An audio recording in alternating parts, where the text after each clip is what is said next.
বাসন্তী পূজা ৫৬ বছর পদার্পণ উপলক্ষে শীতলিয়া পিসি মিলন বিথি তরুণ সংঘের রক্তদান শিবির। প্রত্যন্ত সুন্দরবনের সন্দেশখালী ব্লকের খুলনা গ্রাম পঞ্চায়েতের শীতলিয়া পিসি মিলন বিথি তরুণ সংঘের পরিচালনায় রক্তদান শিবির। ১০০+ রক্তদাতা এদিন এই রক্ত দেয়। মানুষ্য রোগের রক্ষার্থে বিশেষ উদ্যোগ নিল শীতলিয়া পিসি মিলন বিথি তরুণ সংঘের রক্তদান শিবির। আগামী দিনে জীবন রক্ষার্থে এই বিশেষ উদ্যোগ নিলেন তারা। এদিন ছিলেন অমল কৃষ্ণ বিশ্বাস, সুখেন্দু শেখর মণ্ডল, গোপাল মণ্ডল সহ একাধিক বিশিষ্ট জনেরা। আগামী দিনেও বিশেষ এই উদ্যোগ নেবেন তারা, এমনটাই জানিয়েছেন। বসিরহাট থেকে প্রদীপ সরকারের রিপোর্ট, বিগ নিউজ বাংলা। ভালো লাগছে ভীষণ।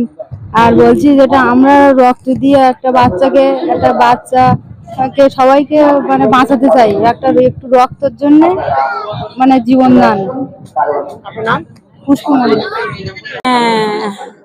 আমি এই যে রক্ত দিতে পেরেছি এই জন্য আমি খুব খুশি, কেননা রক্ত দিলে যে একটা জীবন বাঁচে সেটা সেটা আমি অনেক আগে বুঝেছি, কিন্তু আমি এই দিনটা খুঁজে পাচ্ছিলাম না যে আমি যে কিছু কাউকে দান করে যে একটা জীবনকে বাঁচাবো, এইটা আমি পাচ্ছিলাম না। তো আজকে আমি পেয়েছি, আমি খুব খুশি এবং আনন্দিত।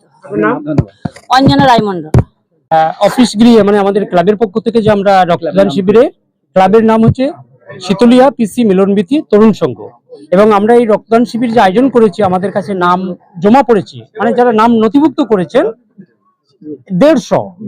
এটা আমরা 120-তে চলে যাব। কি উপলক্ষে করছেন? আমরা বাসন্তী পূজা উপলক্ষে এই রক্তদান শিবিরের আয়োজন করেছি। এর আগেও করেছেন? না, আমাদের এই প্রথম বাসন্তী পূজা উপলক্ষে রক্তদান শিবির এই প্রথম অনুষ্ঠিত হচ্ছে। এটা শীতলিয়া পিসি মিলনবিথি তরুণ সংঘের উদ্যোগে। আমার নাম শ্রী সুখেন্দু মণ্ডল। আমি এই পূজা কমিটির বর্তমান আমাকে একটা দায়িত্ব দিয়েছে, সেক্রেটারি হিসেবে এই দায়িত্ব আমি পালন করছি।